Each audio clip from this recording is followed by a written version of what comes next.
The Galactic Council was an assembly unlike any other. It stretched across the stars, bringing together species from countless worlds, each more advanced than the next. Towering beings with crystal-like skin debated with small, fast-moving creatures, whose minds could process entire star systems in moments. Ships from distant planets hung in orbit around the Council's station, a massive structure of shimmering metal and glass, suspended above a bright nebula. Every corner of the galaxy knew of the Council's power and wisdom, and none dared challenge it openly. Into this grand stage, humans arrived. They were small, fragile, and unremarkable by the standards of the galaxy's older species.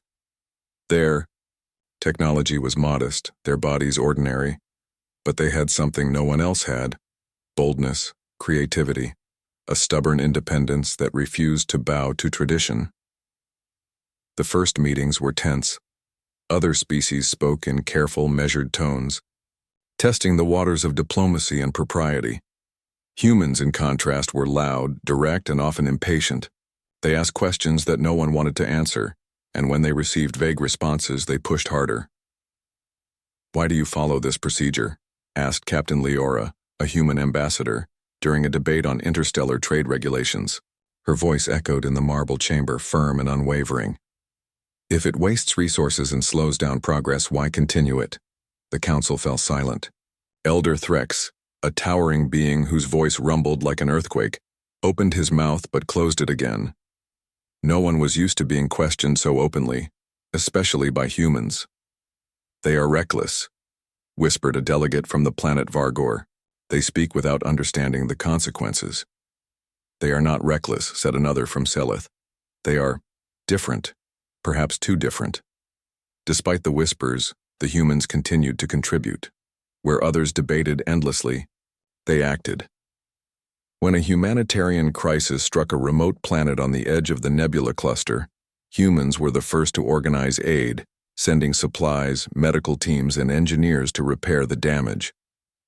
While others deliberated over protocols and authorizations, the humans simply acted, and succeeded. Yet the Council's elders could not let go of their pride. Many saw humans as a threat to the established order. They were unpredictable. Their solutions often ignored centuries of tradition. Their boldness, though effective, made older species uncomfortable. At a private meeting, the senior council members gathered to discuss the newcomers. "They are useful," Threx admitted reluctantly, "but too unpredictable. Their influence grows faster than we can control." Elder Solara of the aquatic planet Mirveth nodded. "Their speed is troubling. They make decisions in hours that take us years to consider. If we allow them too much freedom, they could destabilize the Council itself." "And yet," said Yorin from the gaseous world of Zephyra, "their actions bring results no one else can match. Look at the trade negotiations on Tyrannus. Without humans, that conflict would still rage. It is precisely because they succeed where we cannot that I am concerned," Threx said, his tone heavy. "They will earn influence, and we cannot predict how they will use it. Their independence is a danger." The meeting ended with no clear solution. Some elders admired the humans' ingenuity, but feared their growing presence. Others wanted to curb it quietly before it became a threat. What they did agree on was that humans had to be watched closely, and their influence managed carefully. Meanwhile, humans remained oblivious to the Council's quiet plotting. They continued their work with enthusiasm and energy, building connections across species. Captain Leora and her team were everywhere, negotiating disputes, inventing new ways to share resources, teaching other species about human medicine, and sometimes even daring to suggest improvements to the Council's own procedures. In one instance, humans noticed that a colony on the ice planet Renkar was suffering from failing energy grids. The Council had debated sending aid for months, caught in endless protocol. Humans arrived with portable generators, engineers, and food supplies. Within hours, the colony's power was restored. The settlers cheered, and for the first time in decades, they felt hope that the Council truly cared. The humans' success, however, only deepened the Council's unease. Many delegates saw the humans as a mirror, reflecting weaknesses in their own species and decisions. Where humans acted with courage and resourcefulness, Older species hesitated. Where humans solved problems with imagination, traditional approaches faltered. "It is unsettling," said Threx one evening in his private chambers. "Their presence reminds us of how inflexible we have become."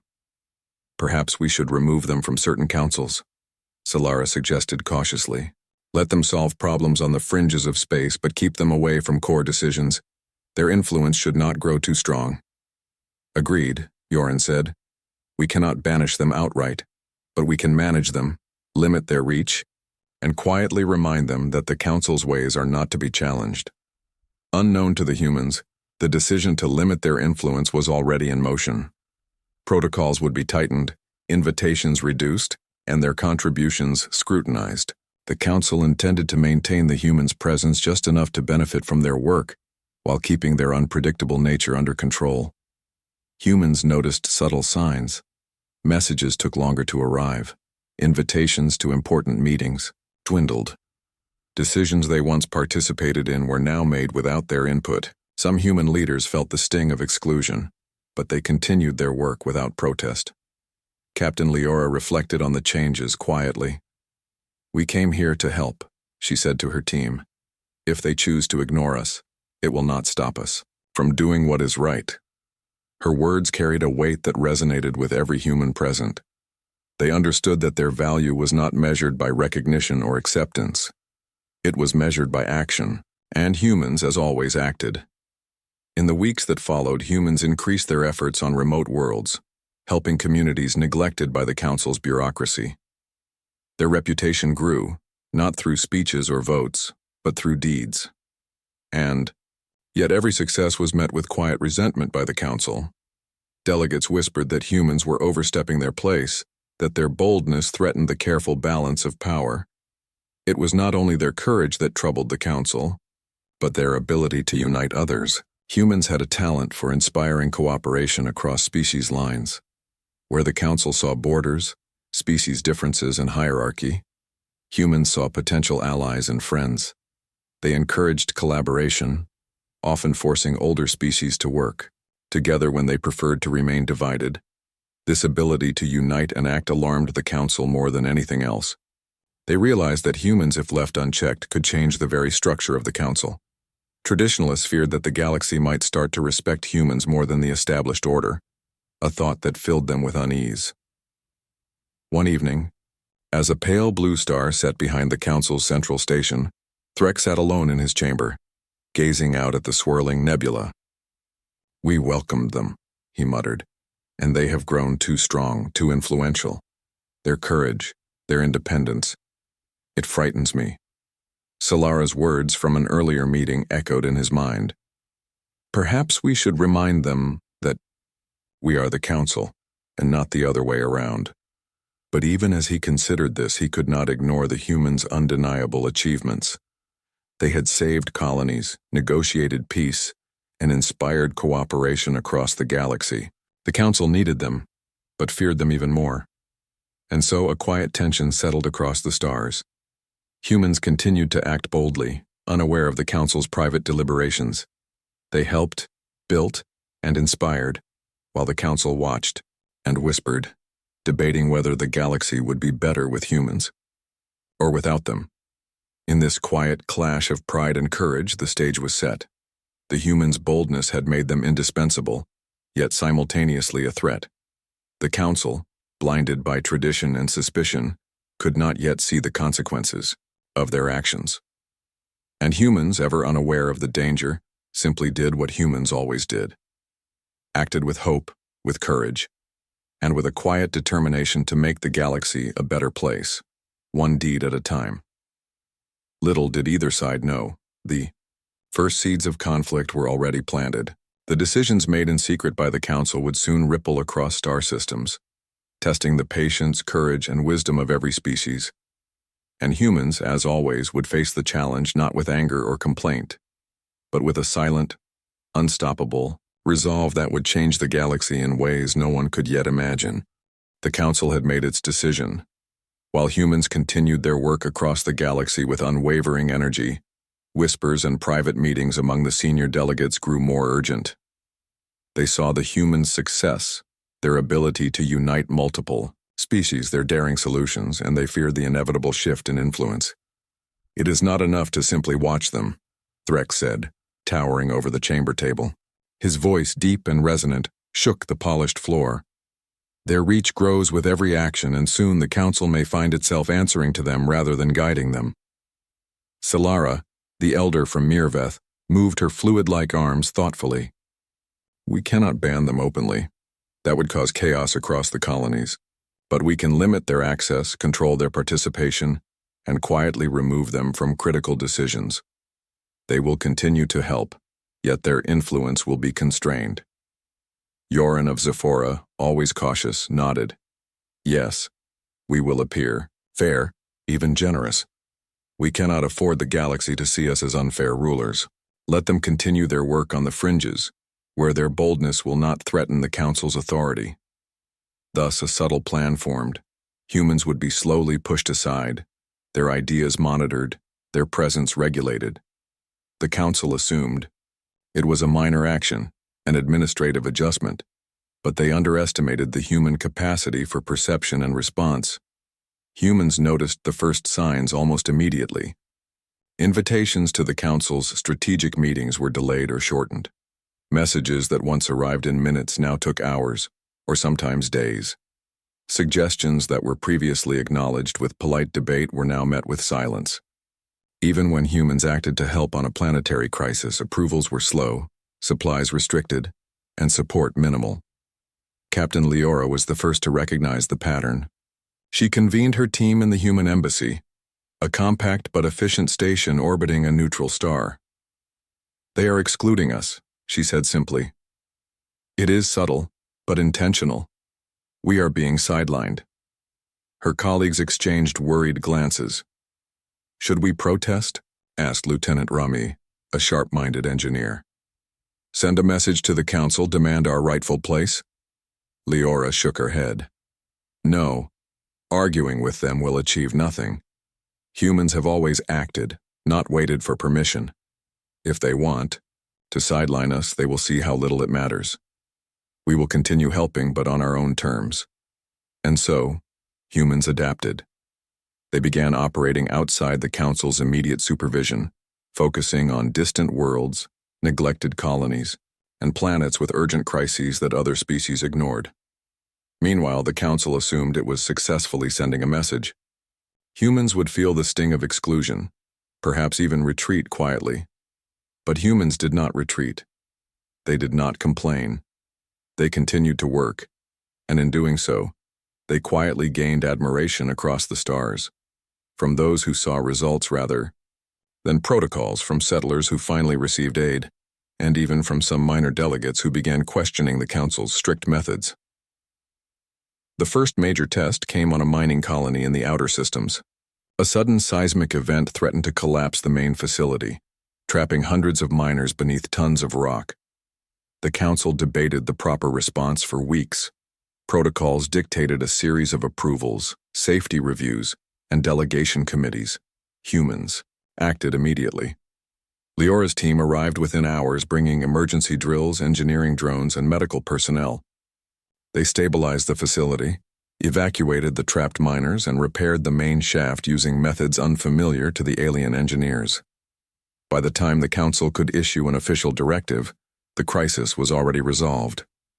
The miners were safe, their supplies intact, and their gratitude enormous. In the Council chambers, the elders whispered in frustration. "They have acted without permission," said Threx, his voice low but sharp. "Do they understand the rules of governance?" Solara's eyes flickered with unease. "Rules are meant to guide, not to bind progress. The humans are achieving results. That is undeniable." Yoren gritted his teeth. "It is not about results. It is about control. If we do not act, their influence will continue to grow. We must remind them of their place." The plan of subtle exclusion continued. Invitations dwindled further. Humans were left out of major diplomatic negotiations. Key votes went by without their presence. Supplies for critical projects were delayed or rerouted. The Council believed these measures were discreet, polite even, and that humans would quietly accept the new boundaries. But humans, though aware of the change, did not falter. They were patient. They observed. They acted with calm resolve. On Earth, the colony of Erythra, a human diplomat helped mediate a long-standing dispute between two alien races over water rights. Despite being officially excluded from council negotiations, the human team applied practical reasoning, listened to both sides, and proposed a compromise. Within days, the conflict that had lasted decades was resolved. News of their success spread across star systems, undermining the council's quiet effort to diminish human influence. While council leaders debated in secret, alien communities began asking for human aid directly, bypassing formal channels. "This is worse than I feared," whispered Threx during a late-night meeting with senior delegates. "They are gaining power without even seeking it. Their influence grows quietly like a tide we cannot stop." Solara's response was somber. "We underestimated them. We assumed humans needed our guidance, our structure, our permission. But they need none of these. They act for what is right, not for recognition or authority." Even minor delegates who had initially resisted humans began speaking in their favor. "They are inspiring others," a young Zephorian official said during a debate. "We cannot ignore their methods even if we wish to. They succeed where we fail." The council's frustration grew. They tried to send formal warnings, official letters urging humans to respect council protocols, diplomatic meetings that reminded humans of their supposed duties. Humans read them politely, responded calmly, and continued their work without protest. Their silence was a form of resistance stronger than any argument or complaint. The first major confrontation occurred on the planet Vera, where political unrest threatened to erupt into violence. The council had refused to intervene, claiming it was a minor matter. Humans, observing the danger to innocent lives, landed quietly with advisors, peacekeepers, and emergency supplies. Within days, riots were prevented, tensions eased, and local leaders praised human diplomacy as ingenious and fair. When the council heard of these actions, some delegates demanded punishment. Others argued that punishing humans would cause more chaos than leaving them alone. The debate revealed the council's growing dependence on the very species they intended to sideline. It became clear to the elders that humans could not be controlled through exclusion. Their influence spread not because they sought it, but because they acted with courage, skill, and integrity. Frustrated but unwilling to admit the truth, the council escalated their efforts. They implemented stricter limitations, cutting off access to critical intelligence, delaying approval for new projects, and quietly diverting resources away from human initiatives. Yet humans remained undeterred. Captain Leora addressed her team with calm resolve. "They may try to stop us," she said, "but they cannot stop what is right. We act for life, for safety, for peace. That is our work, not theirs. We do not need permission to do what must be done." Her team nodded. Engineers, diplomats, and volunteers alike understood the subtle threat. They worked tirelessly, quietly bypassing bureaucratic obstacles, proving their point not with words but with action. Across the galaxy, humans became legends, not through speeches, votes, or public acclaim, but through deeds that others could not ignore. They rescued colonies, repaired fleets, resolved disputes, and saved lives. The council, despite its pride and authority, could only watch. And yet the elders believed they had the upper hand. They assumed that over time humans would grow weary of the obstruction, that they would feel the sting of exclusion and retreat. Quietly, they underestimated one thing. Humans did not act for recognition, approval, or position. They acted for what was right, and their persistence only strengthened their presence in the galaxy. By the end of the cycle, it was clear to all observers that humans had already begun to transcend the Council's control. While the Elders plotted, humans quietly shaped events, united species, and solved crises in ways no one else could. And through it all, humans never complained. They never demanded acknowledgement. They simply acted, silently, but with unstoppable resolve. Little did the Council know, Their attempts to sideline humanity were only planting the seeds of a far greater consequence. In their desire to control, they were creating a situation that would soon force a choice far beyond politics, a choice that could shake the galaxy to its core. The first stage was complete. The Council had tried to exclude the humans. They assumed the humans would bend, conform, or at least retreat. They were wrong. Humans were not only unbending, they were quietly building the foundations for a future the Council could not yet imagine. And that future would come quietly, without warning, and without a single word from the humans themselves. The galaxy had grown quieter since humans were subtly sidelined. The Council believed that removing human influence from critical decisions would restore order and stability. Meetings were calmer, debates were shorter, and the elders could feel the satisfaction of control returning. They assumed that without humans to challenge them, the galaxy would run more smoothly. But the universe has a way of testing assumptions. It began with small problems. A border dispute between two planetary systems flared unexpectedly. The Council had once relied on human mediators to ease tensions before they escalated. Now, without their insight, the dispute stretched across months, consuming resources, attention, and diplomatic energy. Neither side would listen to traditional Council representatives, whose rigid procedures only fueled frustration. On the planet, Jorath, a mining colony, faced a mechanical failure in its main reactor. It had once been human engineers who swiftly diagnosed and repaired such systems. Now, the Council sent alien engineers following strict protocols. Days passed, and the reactor's problems worsened. Workers feared for their lives. Supplies dwindled. Families grew anxious. Captain Leora observed from afar. She had been tracking the situation through reports from local contacts, but she could do little. The Council had restricted human access, citing protocol violations and interference in sovereign matters. Humans were being blocked not because they were incapable, but because the Council wished to assert authority. Yet the humans continued to act wherever possible, focusing on worlds outside the Council's immediate observation. They delivered aid to planets neglected in bureaucratic limbo, helped mediate disputes between small communities, and solved crises quietly. Their reputation grew among settlers, traders, and independent planetary leaders. Humans were remembered not for their obedience, but for their results. Meanwhile, the Council's controlled environment began to show cracks. With humans removed from discussions, alien leaders found themselves unable to replicate the same level of efficiency. Fleet deployments became slower, trade negotiations more complicated, and emergency responses less effective. The gap left by human initiative was more noticeable than anyone had expected. On Zephora, Yoren noted the problem with growing frustration. Without humans, our fleets lack adaptability. Enemy movements are predictable to us, yet our responses are always one step behind. We cannot plan fast enough. Solara, too, admitted with concern.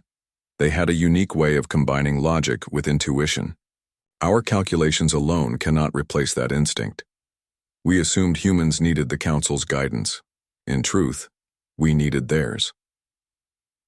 The first true alarm came when a disease outbreak struck a cluster of outer colonies. The infection spread rapidly, and traditional Council methods of containment were slow and bureaucratic.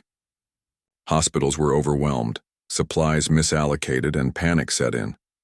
Once humans would have introduced simple but effective solutions: rapid triage, mobile medical units, and local training for volunteers. Now, without human intervention, chaos reigned. Species that had once respected Council authority began to question it openly.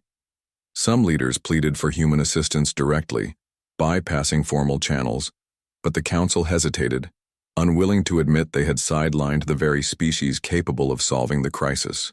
"I never realized how much we relied on them," admitted a Vargorian delegate during a private discussion. "They never asked for power. They simply acted when needed. And now, everything is unraveling." Threx, the elder who had once plotted the subtle removal of humans, felt a deep, gnawing unease. The Council's pride had blinded them to the true value of human action. By attempting to control humans, they had lost the most capable problem solvers in the galaxy. On Earth, Captain Leora and her team continued their quiet work. They had noticed the Council's deliberate restrictions, but chose not to confront them directly. Humans believed in action over argument, results over recognition. Still, they could feel the consequences of their absence from formal decisions. Across star systems, delays, mistakes, and rising conflicts reminded them that the galaxy was not ready to manage itself without human initiative. Leora observed the growing turmoil with calm determination, knowing that humans had a choice: intervene quietly where possible, or withdraw entirely. One particularly troubling report came from the colony of Talvrin. A massive sandstorm had destroyed power systems, flooded living quarters, and isolated the planet from communication. Once, human engineers would have arrived immediately, coordinating repairs and emergency shelters. Now Talvrin waited under the Council's slow protocols. Weeks passed before alien teams arrived, and by then, damage had multiplied, and lives had been lost. Leora made a note. "This is the result of their pride," she told her officers. "We warned them. We acted where we could, but their decisions caused suffering. Someday, they will see." As crises multiplied, whispers of doubt began to circulate among Council members. The initial relief of human exclusion faded, replaced by anxiety. The galaxy was proving far more difficult to govern than they had imagined. They act without asking for approval, and yet the outcomes were always better than ours. Solara admitted to Threx in a rare moment of honesty. "We thought removing them would restore order, but we have only created disorder." Yoren's frustration was audible. "Their absence is visible in every decision we make. Trade collapses. Borders are violated. Crises worsen. We cannot compensate for their abilities no matter how much we try." Even among younger delegates, the pattern was clear. Settlers and independent leaders increasingly sought humans out directly, bypassing Council authority. Humans' reputation as problem solvers and mediators grew faster than any protocol or law could suppress. The Council's attempt to control them had failed spectacularly, yet admitting failure would damage pride more than any crisis. Back on Earth, humans sensed the growing instability across the galaxy. They did not celebrate the Council's difficulties. They only observed, helping where possible, never demanding credit. Their actions were deliberate, restrained, and silent. "The galaxy suffers because of arrogance, not our absence," Leora told her team. "We act for life, not recognition. Let the Council learn the lesson in time." And the lesson came quietly. Borders that humans had once stabilized now erupted in conflict. Colonies that had relied on human guidance struggled to survive on their own. Emergency situations that humans had once solved in hours dragged into weeks and months, causing unnecessary suffering. Council members began to whisper among themselves, fearing the worst. They had assumed humans would bend to pressure, that subtle exclusion would diminish their influence. Instead, humans acted independently, quietly solving problems on the edges while the core of the galaxy struggled. "It is worse than I imagined," Threx admitted privately. "We have underestimated their abilities. We have assumed that our control was absolute, but we see now that it was never ours to wield. Humans do not need permission. They act because it is right. And we are failing in their absence." The realization spread slowly. The Council had assumed humans depended on them. In truth, humans depended only on the universe's needs and their own courage. The galaxy, once stable under human initiative, now trembled under the weight of neglect, delays, and outdated methods. Even minor delegates, those who had quietly admired human efficiency, began speaking up in private chambers.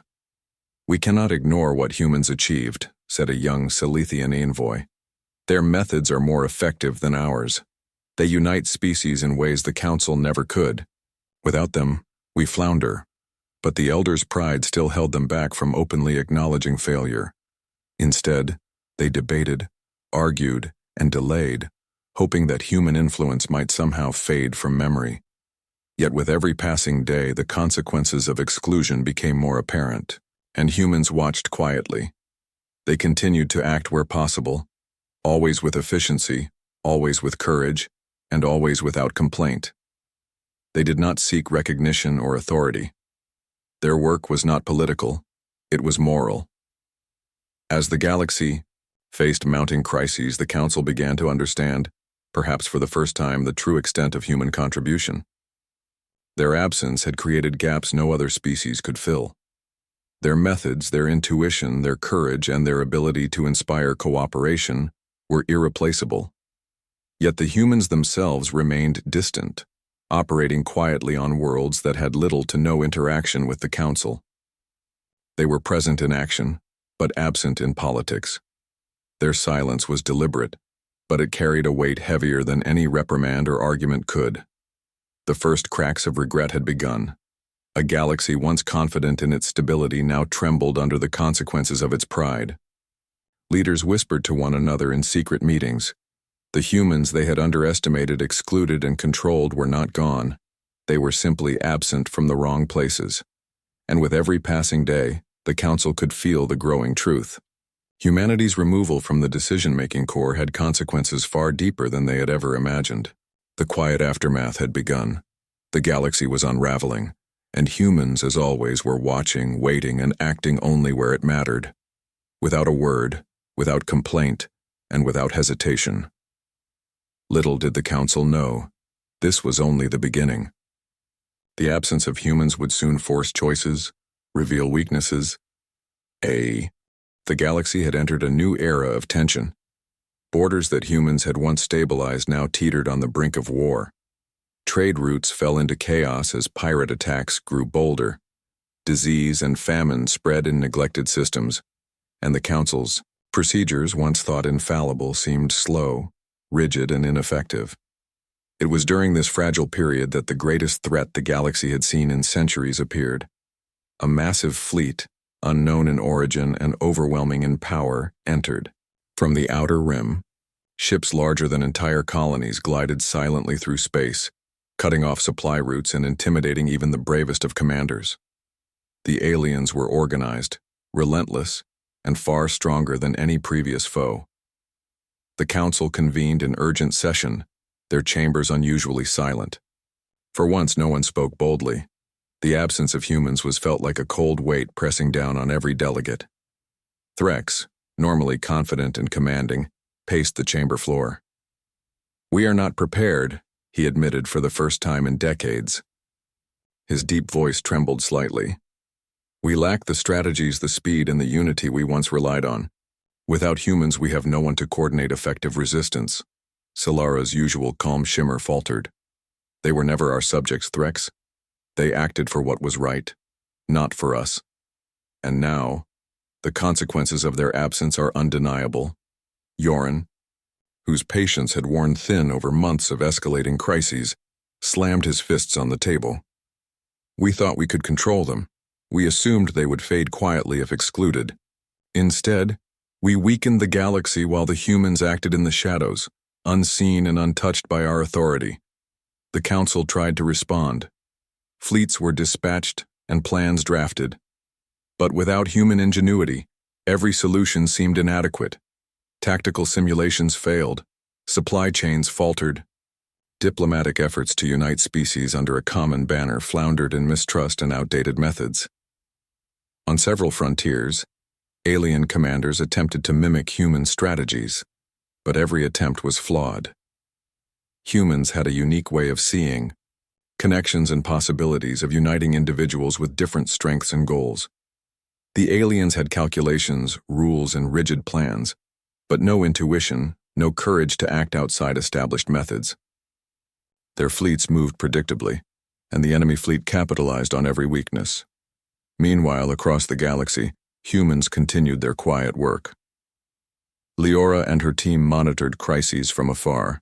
They intervened where they could, saving settlements, organizing aid, and guiding small communities in survival and defense. They never directly confronted the Council or the enemy fleet in full force.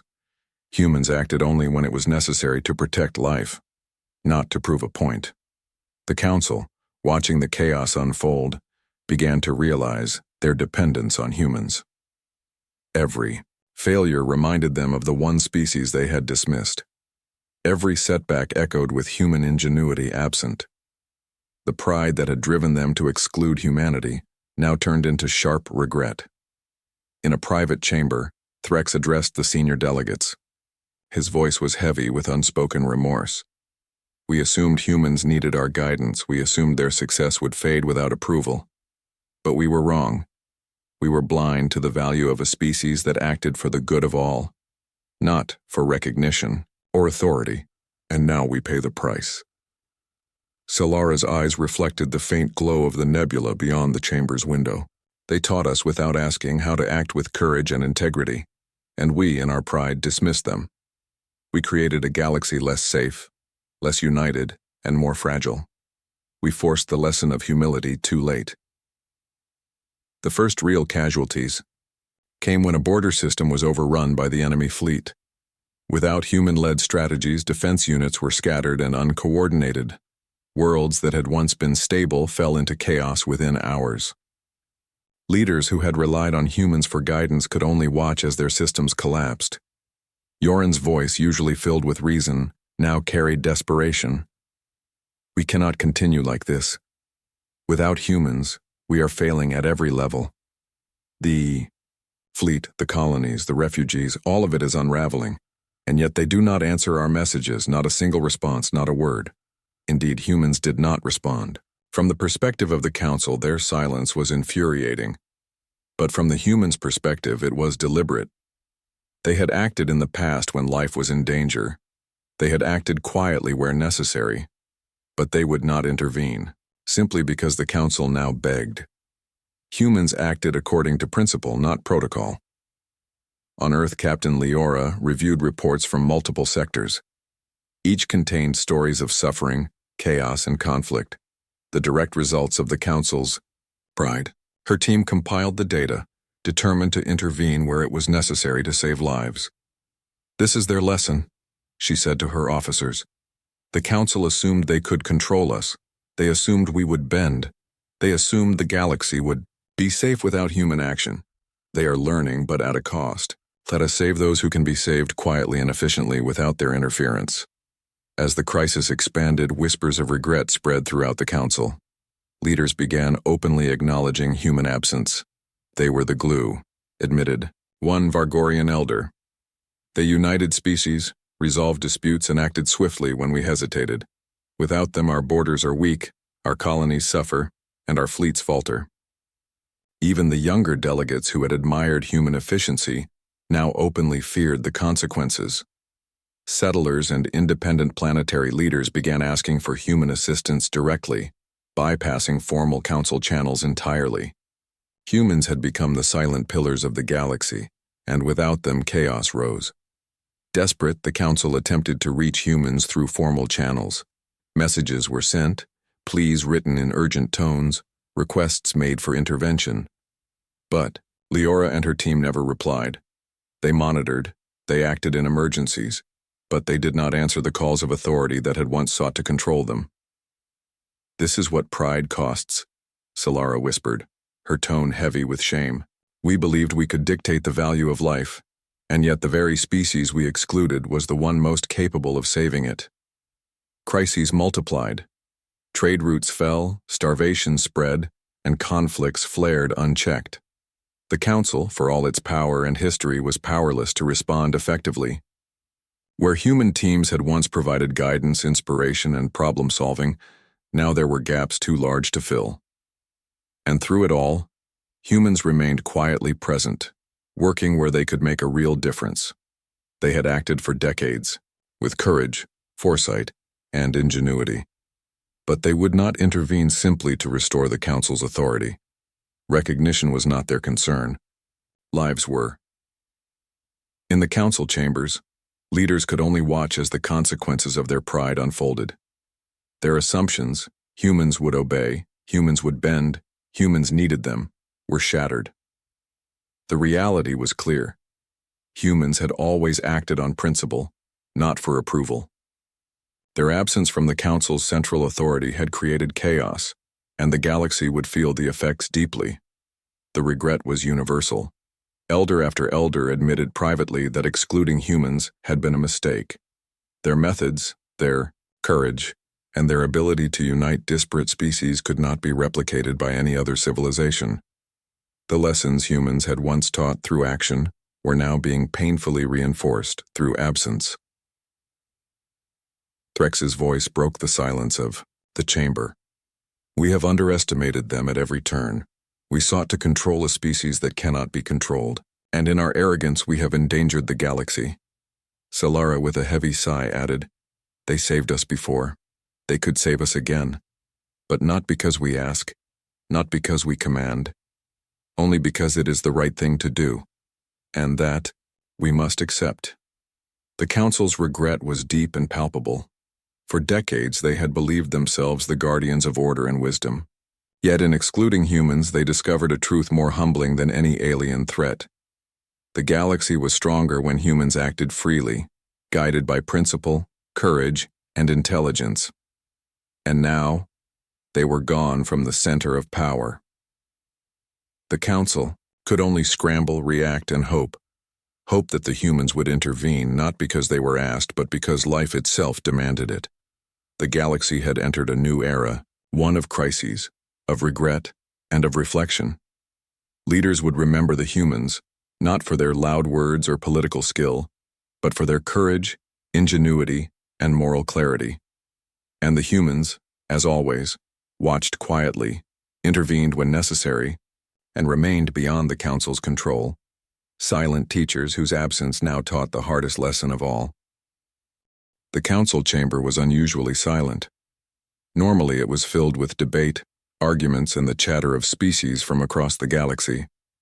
But now, the echoes of absence filled the space more strongly than any voice ever could. The human seat, once a place of bold ideas, laughter, and challenge, stood empty. Its absence was palpable, almost like a shadow stretching across the chamber. The elders gathered in the center, their faces somber. Threx, towering and stern, could not hide the weight of regret that pressed on him. We assumed their loyalty, their compliance, their presence, he said quietly. We believed that our authority was enough, and yet we were wrong at every step. Solara, her fluid-like body shimmering under the chamber lights, nodded slowly. They never sought our approval. They never asked for our permission.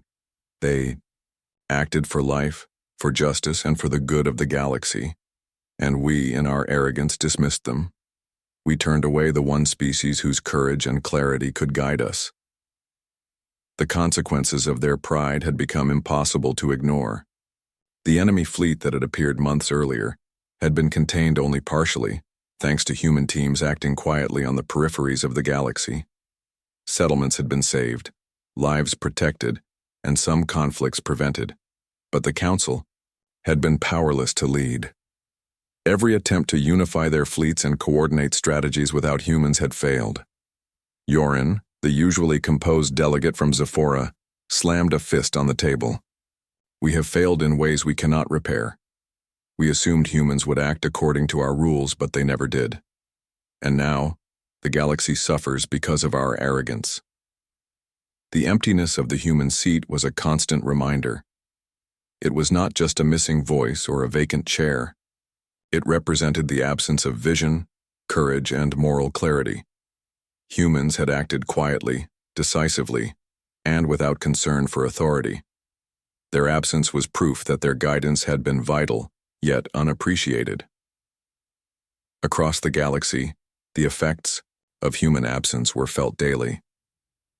On planets where conflict had once been prevented by human mediation, disputes now flared into war. Colonies that had been stabilized through human ingenuity faced starvation and chaos.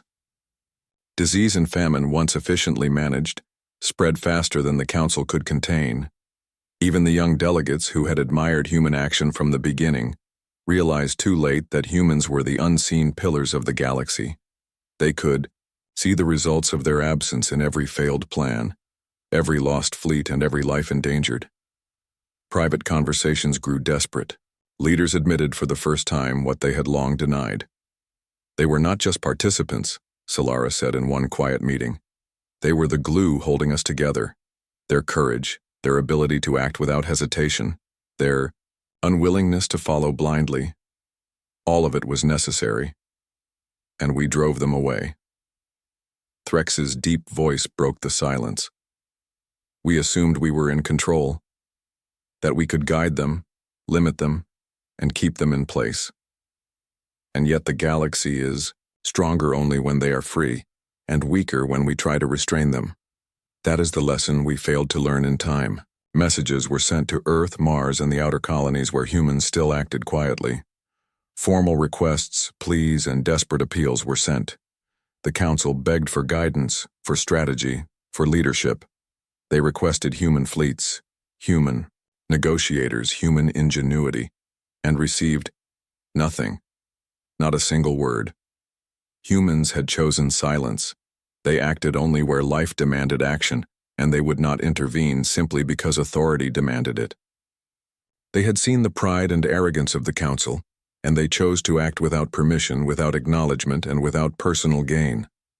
Their silence was deliberate, a lesson in humility, patience, and principle. On Earth, Captain Leora reviewed the messages with her team. "They have realized too late," she said calmly.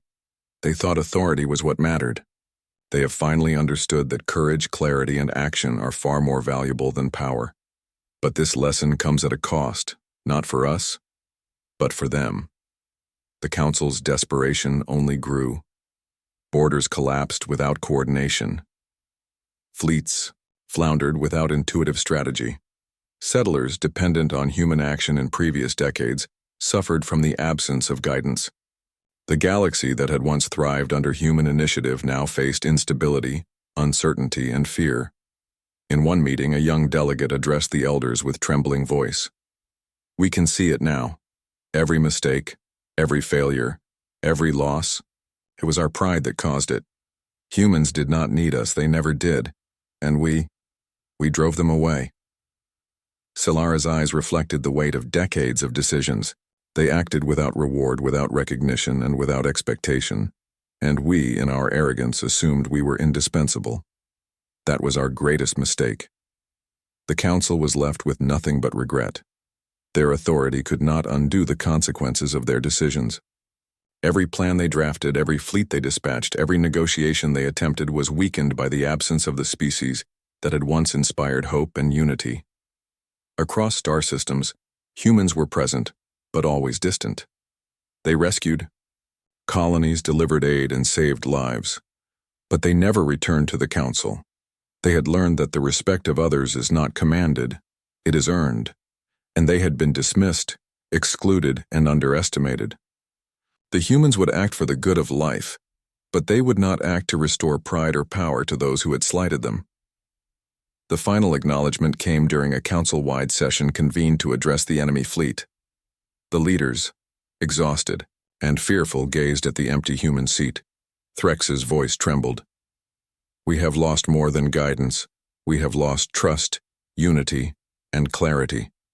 They were never ours to command, yet we treated them as though they were. And now we are left with chaos in our absence." Silara added softly, "They have taught us lessons we cannot forget. Courage without reward, action without recognition, and integrity without authority. And now the galaxy suffers because we did not learn them sooner." The empty human seat remained at the center of the chamber. It was no longer just a chair. It was a symbol of lost opportunity, unheeded, wisdom, and the consequences of pride. Delegates could see it, feel it, and know that no apology, no plea, no council decree could replace the presence of the species they had dismissed. In the outer systems, humans continued their quiet work. They were a distant force, ever present, yet deliberately absent from politics. They did not seek praise and they did not seek vengeance. They acted for life, and for the sake of those who could be saved. Their silence was complete, yet louder than any speech. The galaxy would remember humans not for what they said, but for what they did, and for the lesson they left behind. The Council had assumed that authority could command respect, that rules could replace courage, and that power could substitute for action. They were wrong. Humans had acted, and the galaxy had thrived when they did. Humans had been sidelined, and the galaxy suffered. And so, the story ended not with battle or confrontation, but with reflection. The Council, powerful and wise by all conventional measures, was left in regret. They had underestimated humans, dismissed their value, and assumed they could exist without their presence. And in the quiet emptiness of the chamber, with the human seat untouched, they finally understood what had been lost. A species whose courage, clarity, and moral integrity could not be replaced by authority, protocol, or pride. Across the stars, humans continued quietly, helping where it mattered, watching where life was threatened, and never speaking a word to those who had once underestimated them. Theirs was a presence felt in deeds, not words, and the Council, for all its power and wisdom, was left to ponder, learn, and regret the day they dismissed humanity without understanding its true value. The empty seat remained, a silent witness to pride, absence, and the enduring lesson of what it means to act with courage, principle, and selfless resolve. The galaxy was forever changed, and the Council would never forget the species they had once sought to control and the cost of their pride.